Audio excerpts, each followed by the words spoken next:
Hey, welcome to Ask a Pastor, where hopefully we do our best to answer some of our parents' most important questions that you might be asking yourself. If we haven't met, my name is Kyle Fox. I serve here at Gateway Church as the executive pastor of kids, youth, and young adults. And my name is Abram, and I'm honored to lead our youth ministry here at Gateway. And we're going to do our best to answer some of these questions. And hopefully have fun along the way.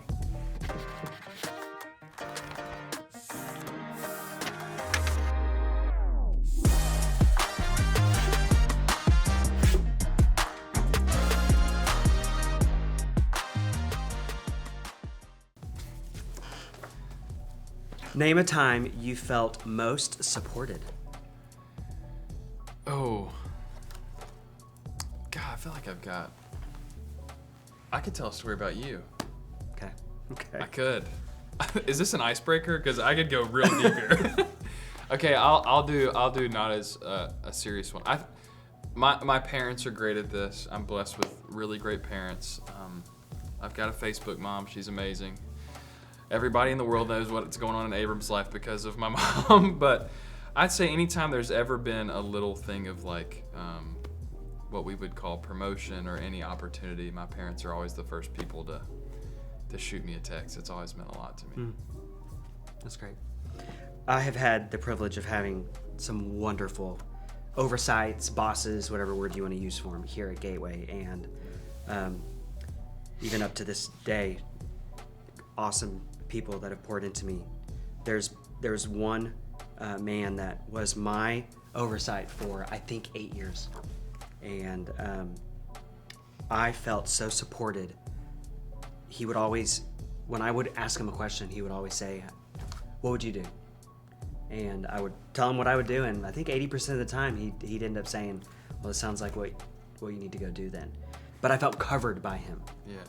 And the first funeral I ever had to do as a pastor was also for my family. It was a really tragic situation. The funeral was on New Year's Eve, and it was sleeting. It was a miserable, cold day. And he taught me how to do this funeral, all the unique things that go into it. And it was graveside, and I'm sitting there in the sleet leading this little service, and way off in the distance, next to a tree, was this leader, this man who's poured into my life. Wow. And he was dressed up in a suit on his day, on a holiday, just to be there and support me. Wow. It meant so much. It's like a movie. Yeah. That's awesome. All right, next question. Okay. What can I do to support my teens?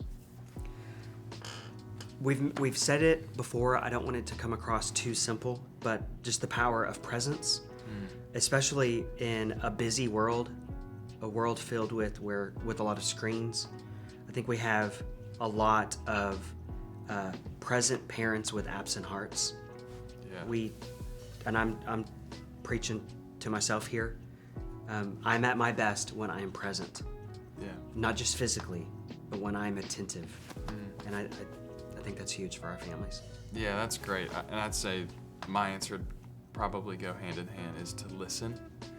The power of listening, even when you don't want to listen. Most teenagers that come up to the altar at Gateway Church, a lot of pain and hurt that they have actually comes from having parents who are there, but they're not listening. That's right. So I think the power of listening is huge. Thank you for joining us today. We hope you have found this helpful. And if we can do anything else for you, if you need some resources to hopefully answer these questions for you a little bit more, you can find those in the link below. We'll see you soon.